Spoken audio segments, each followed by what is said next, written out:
Baik, sekarang ni kita akan masuk kepada optimum problem. Okay, kita akan apply apa yang kita dah belajar sebelum ni, iaitu cari stationary point ataupun critical point, kemudian cari maximum minimum point. Kemudian kita akan gunakan pada 10.1.4 ni, iaitu untuk selesaikan soalan optimization. So di sini ada short summary.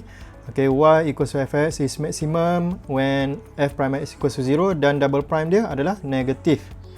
Kemudian dia adalah minimum kalau dia adalah positif. Okay. Baik, so tips dia untuk selesaikan soalan optimization ni, kita kena identify dulu variable apa yang kita nak maximize atau minimize. Okay. Kemudian kita akan express y into a single variable function. Kemudian kita akan solve for f prime x equals to 0 ni. Ini adalah untuk cari stationary point. Okay, stationary point. Kemudian kita akan tentukan stationary point tu sama ada dia adalah maximum atau minimum pada step yang keempat ni, iaitu verify by using second derivative test. Baik, itu lagi senang. Kalau second derivative test fail, kita akan gunakan first derivative test. Kemudian kita akan cari optimum value if it is required. Okay, so kita tengok example 4, soalan nombor 1, macam mana nak selesaikan soalan ni. Okay, so apa yang soalan bagi tahu? Kita kena fahamkan soalan betul-betul. An open top box. Okay, open top box is to be made by cutting small congruent squares from the corners of 12 cm by 12 cm. So sekarang ni kita ada satu kotak. Okay, panjang ni, okay, dia dah bagi tahu dah 12 cm dan dia adalah square, meaning that dekat sini pun 12 cm. Kemudian dia potong sebahagian kecil square ni. Dimension dia adalah x by x. Kemudian dia akan bending the side untuk jadikan dia sebagai open top box. Kemudian dia tanya sini, how large should the squares cut from the corners to make the box whole as much as possible? Meaning that dia bagi tahu kat sini dia mahu maksimum. So sebagai contoh, katakan saya nak kotak ni untuk isi kuih saya tadi, kuih seri muka tadi. Saya nak potong berapa banyak ni? Okay. X ni saya nak potong berapa? 2 cm kah? 3 cm kah? Supaya volume saya ataupun kuih seri muka saya akan jadi banyak.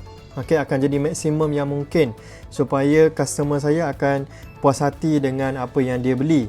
So, apa yang kita concern sekarang? Kita concern sekarang pada X ni. Nak potong berapa cm. So, macam mana nak buat? Baik, so yang kita nak sekarang adalah volume. Volume as much as possible. Apa rumus untuk volume? Dia adalah lebar darab dengan panjang L darab dengan height. Okay. So, bila saya lukis kotak saya, okay, di sini saya akan dapat tinggi dia X. Okay. Ini kamu bayangkan, bila kamu lipat tu, tinggi dia akan jadi X. Dan panjang di sini akan jadi 12 tolak 2X. Kenapa? Sini panjang dia X, sini panjang dia X. So, 12 tolak dengan 2X. Sama juga dengan lebar, 12 tolak 2X. So, rumus kita sekarang akan jadi 12 tolak 2X darab dengan 12 tolak 2X darab dengan X. So, kita selesaikan ni, kita akan dapat rumus volume untuk case kita ni. Okay, so bila saya expand, saya akan dapat jawapan dia adalah macam ni. Okay, so semuanya in terms of X, semuanya in terms of apa yang kita nak cari tadi. Yang kita nak cari tadi adalah nilai X ni tadi, kan? Kita nak potong berapa panjang X tu supaya kita boleh dapat volume yang maksimum mungkin. So sekarang ni saya ada formula dia. Kemudian next saya akan differentiate. Okay, differentiate with respect to X. Sebab kita nak cari X kan. So ini akan jadi 144 tolak 96X tambah 12X kuasa 2. Okay, bila saya dah differentiate, saya akan samakan dia dengan kosong untuk cari apa? Untuk cari stationary point. So ini akan jadi 144 tolak 96X tambah 12X kuasa 2. Okay, saya buat note sini. Ini adalah untuk cari stationary point. Nak cari point mana yang akan jadi maksimum ataupun minimum.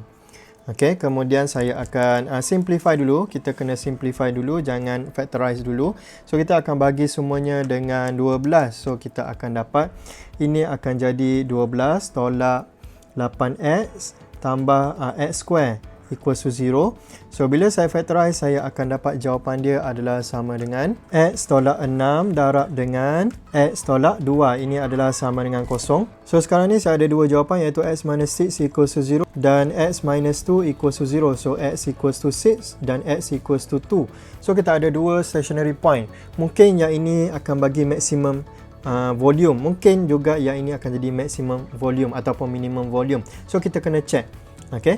Dua nilai X ni kita kena check yang mana satu minimum, yang mana satu maximum. Inilah kita punya stationary point tadi. Okay, kita punya stationary point tadi. So cara untuk check sama ada dia maximum atau minimum, kita akan buat second derivative test. So d square v over dx square adalah sama dengan negatif 96 tambah 24x. Kemudian when x equals to 6, okay, d square v dx square kita adalah sama dengan negatif 96 tambah 24 darab 6. So kita akan dapat jawapan dia adalah sama dengan 48. 48 ni adalah positif, meaning that dia adalah minimum. Okay, when x equals to 2, d square v dx square kita akan dapat negatif 96 tambah 24 darab 2. Kita akan dapat jawapan dia adalah sama dengan negatif 48, which is less than 0 ataupun negatif. So ini adalah maksimum, meaning that apa yang dia bagi tahu kat sini, kalau saya mahu volume saya maximum as much as possible, saya perlu potong 2 cm sahaja. Okay, so sekarang ni kita akan bagi conclusion lah. Okay, to make the volume, as much as possible, x must be equals to 2 cm only. Okay, so conclusion dia, kalau saya mahu jual saya punya kuih Seri Muka ni dan saya nak buat satu kotak untuk dia ni, saya kena potong 2 cm. Okay, barulah customer saya akan dapat kuih yang banyak. Okay, tetapi kalau saya mau pergi haji balik hari, saya akan gunakan x equals to 6, meaning that saya akan potong x ni sebanyak 6 cm supaya saya boleh jimatkan saya punya kuih Seri Muka tu. Okay, saya boleh letak sikit je dalam ni, kemudian saya boleh jual harga yang sama dan saya boleh dapat untung yang banyak dan saya boleh pergi haji balik hari. So kalau saya potong 6 cm, mungkin kotak saya akan jadi macam ni lah. Okay, dia akan tinggi macam ni. Okay, so dia akan hold kuih tu sikit yang, okay, sikit je dia akan potong ni. Okay, so itu untuk example number 1 selesai. Baik, sekarang ni kita akan pergi kepada soalan nombor 2. You have been asked to design a 1 liter oil can shaped like a right circular cylinder. So bentuk dia mesti macam ni. What dimension will use the least material? Okay, saya ada satu company yang buat minyak. Okay, dan saya nak kena design 1 liter oil can. Okay, tin yang memuatkan 1 liter minyak, dan saya nak guna bahan yang paling sikit sekali supaya saya boleh jimatkan cost production syarikat saya. So macam ni, kita tengok dulu maklumat apa yang kita ada. Kita ada volume. Okay, volume dia mahu 1 liter oil. Okay, 1 liter oil. Kemudian list material ni melibatkan apa? Dia melibatkan surface area. Okay, tin tu surface area. So kita akan gunakan rumus untuk surface area juga. Okay, so sekarang ni kita kena cari apa formula untuk volume dan surface area bagi silinder. So volume untuk silinder adalah sama dengan pi r square h. Rumus untuk surface area bagi silinder adalah 2 pi r square plus 2 pi r h. Okay, baik. Sekarang ni saya dah ada maklumat, saya nak buat 1000 liter oil. So ini saya gantikan saja. Okay, kemudian itu saja maklumat yang kita ada. Baik, sekarang ni kalau saya nak cari dimension, saya mesti gunakan rumus ni untuk buat second derivative test. Tetapi kalau kita tengok, kita ada dua unknown di sini, iaitu R dengan H. Saya mesti ada satu unknown saja untuk saya differentiate. So macam mana nak buat? Baik, saya akan tukarkan saya punya rumus ni, formula ni, daripada dua unknown kepada satu unknown saja. So saya akan tukarkan semuanya dalam in terms of R. So mana nak cari? Okey, saya akan gunakan rumus ni. So 1000 bahagi dengan pi r square adalah sama dengan H. So H ni saya akan gantikan dekat sini. So saya akan dapat ini adalah sama dengan 2 pi r square plus 2 pi r. H saya apa? 1000 bahagi dengan pi r square. So saya akan dapat surface area saya adalah sama dengan 2 pi r square plus 2000 over r. Baik, kemudian saya akan differentiate. Okey, sebelum differentiate saya akan rearrange dulu. So ini akan jadi 2000 r to the power of negative 1. Ini adalah s. So ds over dr sekarang okey, sebab kita berminat dengan r. So saya akan dapat dia adalah sama dengan 4 pi r minus sekarang, okey, sebab negatif turun bawah. So minus 2000 r to the power of negative 2. So rearrange, saya akan dapat 4 pi r minus 2000 over r square. Okey, so ini dah differentiate. Bila dah differentiate, saya akan samakan dia dengan kosong. So ini sebenarnya adalah untuk cari stationary number. Okey, sebab bila dah dapat stationary number nanti, saya boleh check number tu adakah dia maksimum ataupun minimum. Okey, so samakan dengan kosong. So kita selesaikan. Ini kena kasih single fraction dulu.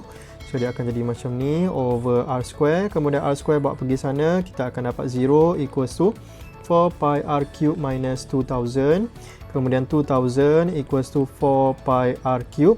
So 2000 over 4 pi equals to r cube. So r cube saya sekarang adalah sama dengan 500 bahagi dengan pi. So r adalah sama dengan cube root of 500 over pi. Disebabkan dia adalah cube root, kita hanya ada satu nilai sahaja. Okey, so ini adalah saya punya stationary number tadi. Okey, ini adalah saya punya stationary number. Kemudian kita tak tahu lagi adakah dia maksimum ataupun adakah dia minimum. So kita kena buat apa? Kita kena buat second derivative test. So ds over dr saya tadi adalah sama dengan 4 pi r minus 2000 r to the power of negative 2. Kemudian saya akan buat second derivative test. Okey, kita differentiate dulu lagi sekali. So ini akan jadi 4 pi minus, okey, negatif 2 turun depan. So 2000 r to the power of negative 3. So ini akan jadi 4 pi plus 2000 over r cube. Kemudian saya akan check when r saya adalah sama dengan cube root of 500 over pi. Okey, d square s over dr square saya adalah sama dengan 4 pi plus 2000. Okey, kita gantikan nilai, kita akan dapat ini kuasa 3, ini cube root of 500 over pi. So bila kita kira, ini kita akan dapat sama dengan, okey, di sini kita akan dapat 4 pi. So ini adalah 8 pi. 8 pi adalah positif. So bila positif, confirm dia adalah minimum. So meaning that kita punya r di sini confirm dia adalah minimum. Maksudnya bila saya gunakan r sama dengan ini, okey, saya akan gunakan list material untuk buat 1000 liter tin tadi. Kemudian kita akan buat conclusion. So to use list material for 1 liter oil can, we have to use r equals to cube root of 500 over pi cm. Ataupun, okay, kalau kita tekan calculator, dia adalah sama dengan berapa tu? Dia adalah sama dengan 5.42 cm.